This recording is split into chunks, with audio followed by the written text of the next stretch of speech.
Welcome to Nerd Dump. This is Dan. And this is Matt. It's true. And today we're going to be talking about we're doing a top 10 list, and we're going to talk about 6 through 10. We've chosen our top 10 favorite games of all time, debatably to how we feel about them. There's a lot of great games out there, it turns out. So if you agree with any of these, if you disagree with any of these, throw it in the comments. It's how we feel about them, why we love them. Nerd Dump. Nerd Dump. Nerd Dump. Hello. Hello. So, I guess Matt's going to start us off because I'm seeing your number 6, and I like it. So, alright, out of my top 10 favorite games of all time, very difficult to put them in order, starting with our bottom 5. Yeah. My number 6 pick, or for part 1, number 1, is Mega Man X. Super Nintendo. X. I know you have lots to add on here for a lot of reasons. Well, I mean, obviously it was a great improvement over the Mega Man games. Super Nintendo and Capcom really ran with that one, and it was a great introduction to the Mega Man X series, first game, and wow, that's actually on my list as well, but we'll get to that, I guess, next video.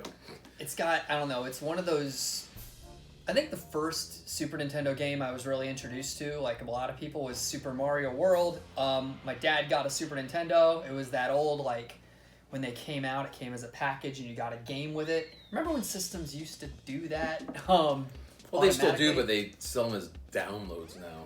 Eventually I found Mega Man X, and I think it was at a video store, and I latched onto that game so extremely. It became like one of the, probably, at the very least, through the 90s, I don't believe there was any game I replayed more than Mega Man X. I tried to get try to unlock everything, find everything. It's a simple side-scrolling game. Was that your most played game, or? It arguably was, but I can debate it with another title on my list. Yeah. But that's over all time. But just in that 90s window, Yeah. I played that game so many times on repeat. I just loved it. The narrative was as clean as it could be for the time. You learned what information you could. Yeah. And there's still so much more to learn. And they used to put remember the games used to come with instruction booklets. Yes. Back then, and that was basically with that game, Mega Man X. That's how you got most of the story, was reading the instruction booklet, because there wasn't really all that much storytelling in that first one. You learned a little bit, but you don't learn a whole lot about the history of it. But that's what makes it so interesting. I think it's just such a well put together game. Yeah. My number 6 / number 1. Yeah, was Super Smash Bros. 64. I can nod to this one. What was it, 1999 that game came out? I believe so. 98, 99, no, maybe 99. It was 99. 99. You and I played that game so much, and we both had it separately, and we had a challenge where you had to pick who you wanted, and then you had to fight against 3 level 9 computers. Remember that? We made a whole list of challenge tiers that between a group of our friends. It was an honor system. If you beat it, we believed you, but ideally we had a witness. We had like a Jedi rank, and we had a Super Saiyan rank, and we had all this other stuff going on where you had to change. You could do customizations in the game. You could change your damage where you took more damage, or you could do a thing where everybody was like weaker. I don't know. If you played it, you know what I'm talking about. Our favorite thing to do to play it is to put the damage all the way up, and then put all the items on explosives, just bombs and shells, and put them at very much. And pick the smallest level, Kirby's. Yeah. Or in a lot of fun ways, the unlockable Nintendo level. Oh yeah. And Mario level. There's something about the right environment with those conditions. It's pure mayhem. Oh, you're number 7. My number 7 is my number 2, and that is Star Fox 64 game. It changed the frontier a little bit. You got, honestly, even looking back at it now, good voice acting, a fun and engaging story. The game honestly holds up really well in my opinion. Which was amazing on the 64 to have any type of voice acting at all, because the audio files took up so much space on that cartridge. Oh gee, I've been saved by Dan. How swell. Quick, do a barrel roll. And that's become like a popular... Slippy's hit! We didn't find out... This is what amazes me about these old games, is you still find things to unlock. Matt and I didn't find out until I think this year. Yeah, okay. I still am hesitant on some of this information. I believe you. If you get the medal in every single level, that you can unlock ground mode in the multiplayer. We knew about. Obviously, you start off with the R-Wing, and you can unlock the tank. But I've seen footage of it too, so I don't know. I'm not good enough at the game to do that. I'm gonna take on the challenge. You gonna take it on? I have start. What is it that you? What is the debate? What do you mean? What is the debate that you can unlock? Ground mode. Yeah. Like, not in the tank, but with the individual person, you can unlock Star Fox or Falco, Slippy, or... You can unlock playing on foot as one of the characters. I never knew this existed, and despite the internet being right there, I have not tried to look this up. We've watched gameplay of it. Would like to try and accomplish this goal and see if it's something I can unlock. We're gonna look like such idiots. I know. If people are gonna be like, they didn't freaking know that. No, you know what? Listen, if you're in our age group and you grew up with this stuff, and I'm not talking like you were a little kid. I'm talking into your early teens and like into your young adult life, and you grew up with this stuff coming out as the brand new, best on the market idea and concept. You couldn't like go Google stuff. There were player's guides, that was a thing, but even they could sometimes leave things out depending. You had to kind of learn how to play games by playing them, and if you didn't know how to unlock something, somebody at school or something had to be like, have you tried this or that? And you're like, no way. And that's playing games like that, how you find stuff out. It was crazy. It was fun though. Oh. My number 7 was a game that I think we both like a lot. The Resident Evil 1 remake for GameCube. Very good choice. Mine specifically because they re-released it for Xbox One and I like the GameCube release. Okay. Resident Evil. I can respect that. I remember getting that game and putting it in and just was blown away by what they had done to it. I couldn't believe it at the time. But what 17 or 18 when that 2002 was the remake? 17. Yeah, and then they added more content into it with Lisa. Oh, that's so brilliantly done. You got to read more documents and everything. There's a billion videos on YouTube talking about how to do a remake right, or how to reintroduce an older property. Yeah. And this game is 5-star across the board, and that's not just Resident Evil fans. That's not just objective. It's such a well thought out and designed game. If you haven't played it, recommend it. You don't have to know the franchise. You don't have to be too savvy. Get a copy of it. You can download it. You can find it. It's pretty common depending on what you play from. Capcom wanted to make sure people had access to it. Yeah. But if you can, play it. I consider it a perfect remake of the game. It's a beautifully paced game. They redid game. the voice acting in it, and the voice acting's still fun. The pre-rendered backgrounds. You became a remake sandwich. Yeah. Well, they nod to that line in it, but it's not as cheesy. You are almost flat enough to be put in a sandwich. Yeah. Something like that. Oh. I miss you, Barry. I guess that kind of ruins your next one. So, number 8, aka number 3, Resident Evil 1 remake. Now, I will say a little difference. As it did come out on the GameCube, there is that straight nostalgia for that and appreciation. I actually had played little bits of the remake version on the GameCube many millions of years ago. Didn't I let you borrow it? I borrowed Dan's GameCube and I did play it. But I didn't get my first real, appreciated deep dive into it until I played a downloaded HD remaster, which I believe released around 2016, somewhere around there. What, PS4? Yeah. Well, I got it originally on the PS3. Oh, they did. They did release. Oh, okay. I believe it was a 2016. I could be off on that timeline, but they did an HD remaster of the game, smoothed it. They just increased the flow. That was my first true playthrough, and of course, played through as Jill. It's technically the easier version of the game, but for the record, 2 campaigns. There's something is there 12 endings? There's different ways to do the endings through both Chris and Jill's campaigns, so you get multiple ending scenarios and different things throughout the game. Different amount of characters that make it to the end with you, all kinds of stuff. We can go on about Resident Evil for its own whole thing, so I'll try to keep myself. Yeah, I'd rather do a whole video on it. I'm getting overloaded talking. Sorry. My number 8 is Halo 1, the first Halo game. Okay. Halo Combat Evolved.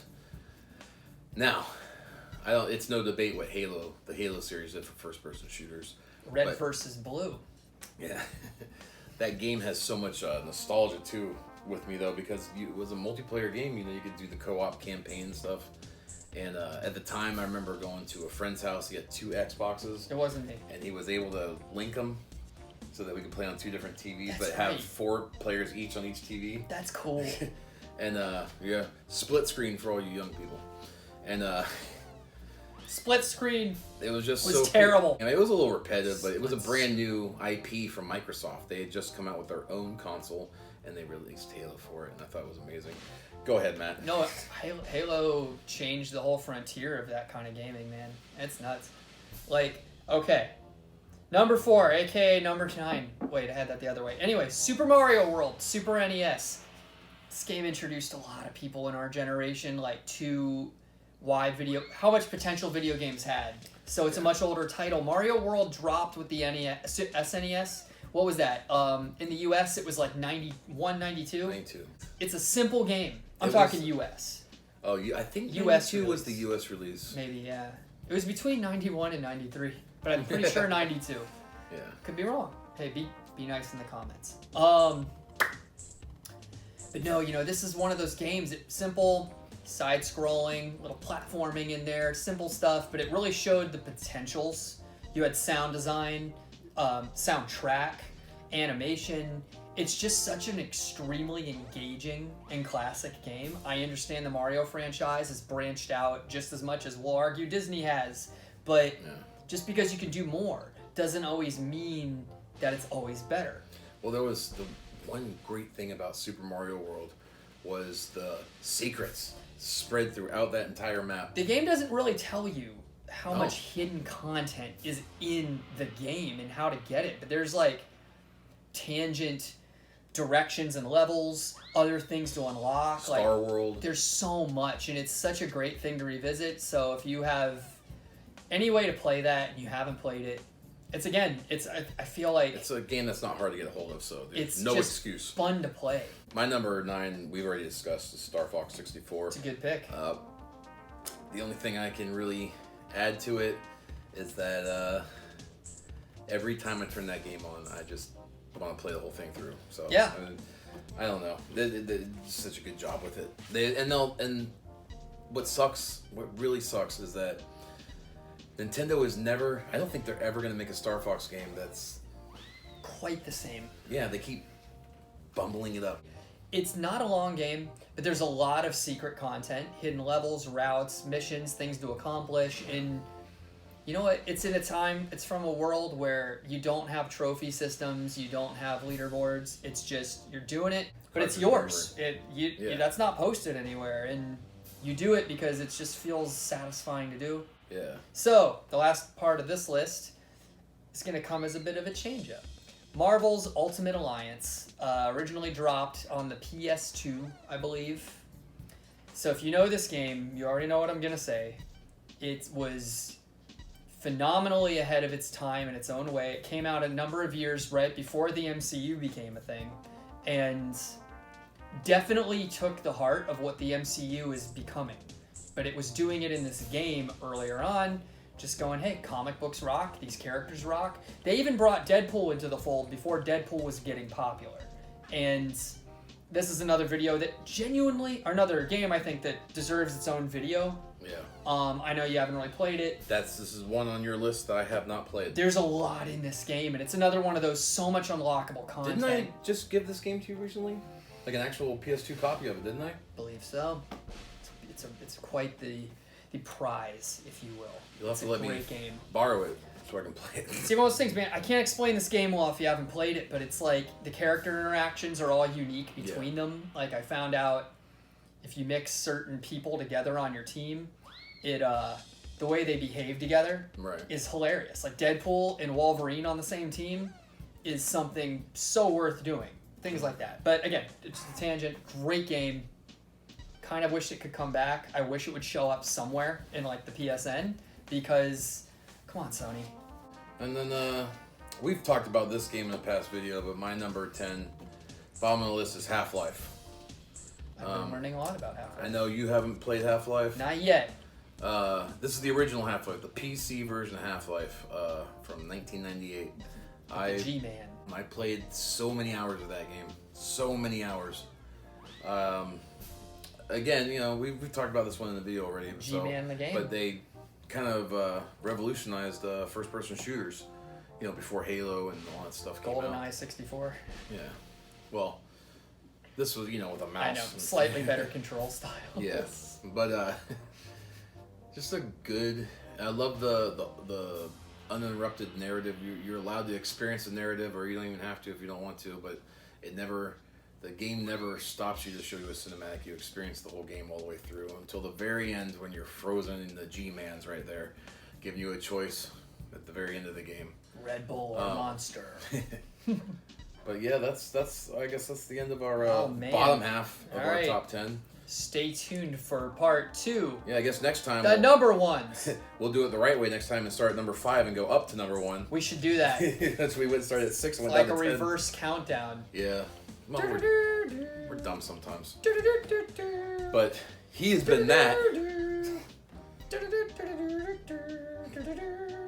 Dan. Yes.